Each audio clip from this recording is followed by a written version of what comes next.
Hey, it's Mary Gallagher, and I'm here at Comedy and Magic Club with another episode of Behind the Punchlines.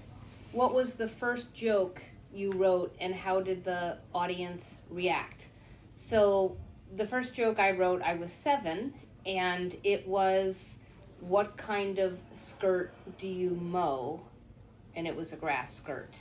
And I think my audience was my parents, probably not a whole lot from them. It's also a terrible joke, so that was my first joke. What's the strangest place you've ever performed comedy? So about 10 years ago, I headlined a blood drive, and people were laid out on the tables. Someone had passed out, but it was great. I had the best time.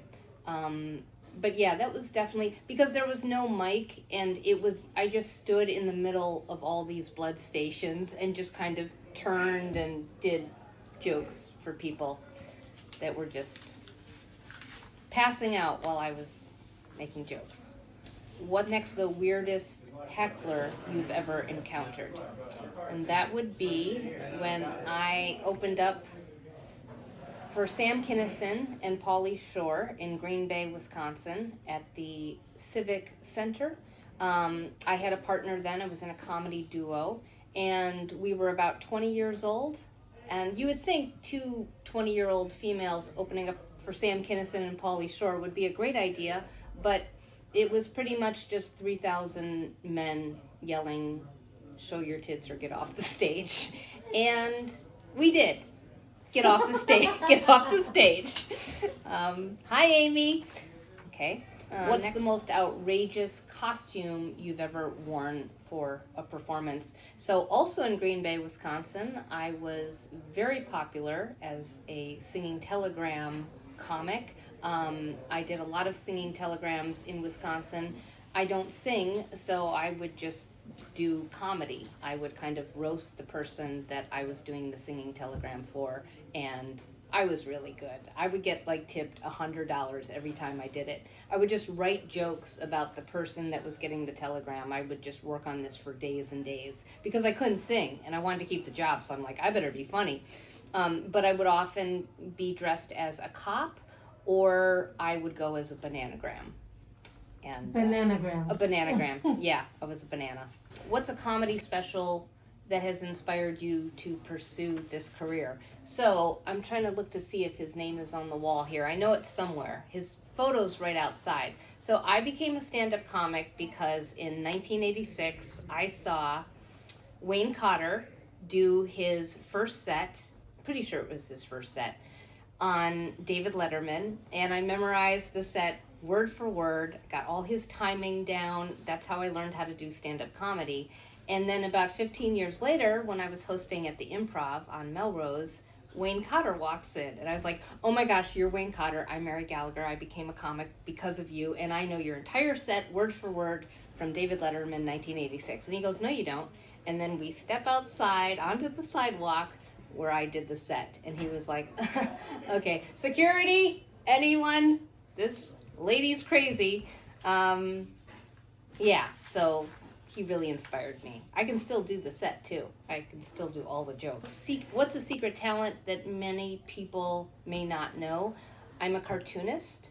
I write and illustrate children's books, which is right behind Lynn. I could show them to you.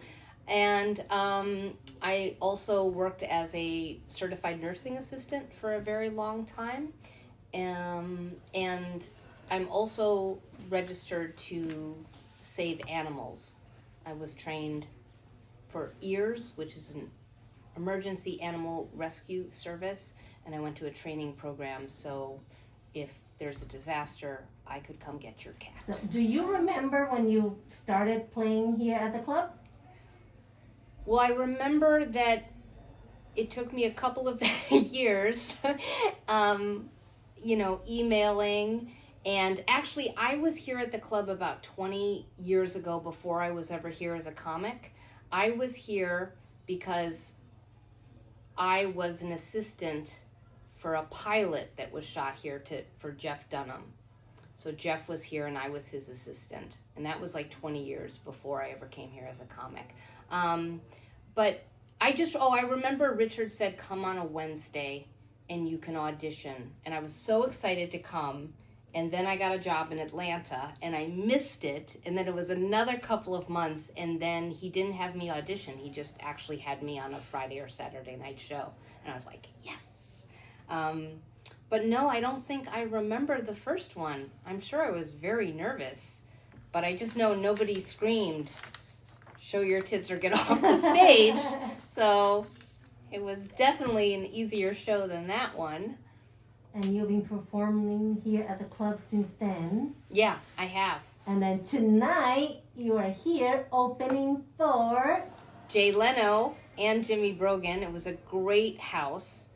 Oh my gosh, it was a fantastic show. Is this your first time opening for Jay?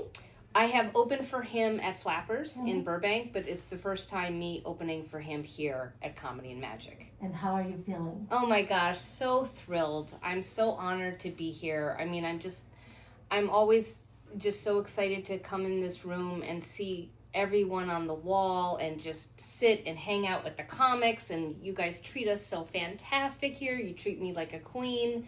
Everyone is so wonderful. I just get so excited coming here and hanging out with you guys. But yeah, just a really, really thrilling night for me. Really good. Can't wait to get the tape. So, and I just want to say that one of the best pieces of advice that I ever received, I don't know who it was from because I was reading an article and it was a female comic that I didn't know. But I remember she said in the article that you can go away from comedy and you can come back to it. And I was like, you can? Because I performed for a long time and then I didn't perform for about 10 years while I was raising my daughter. And I just remember reading that, and I had several things that kind of fell into place that allowed me to go back to stand-up comedy and why I wanted to go back to stand-up comedy. My daughter was a little bit older now, and a lot had changed in my life, and I returned to stand-up comedy. But I just remember reading that, and I think that's so good to know because life happens, right? And things, take you in a different direction. So when I returned to stand-up comedy after 10 years of being on a break, I got on the Late Show with Stephen Colbert. I was much more authentic.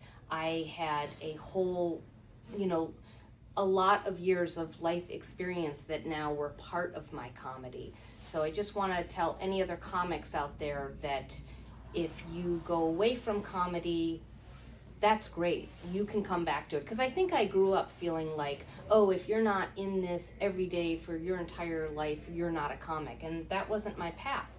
So yes, you can go into comedy, come back to comedy anytime you want.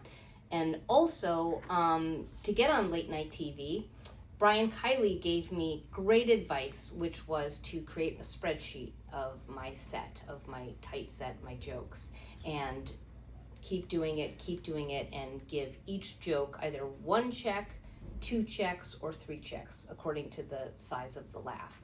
And once you've got, 3 checks on that set, you know that you've got a submission. So I thought that was really good advice, and I still do a lot of spreadsheets and PowerPoints and Venn diagrams, and yeah.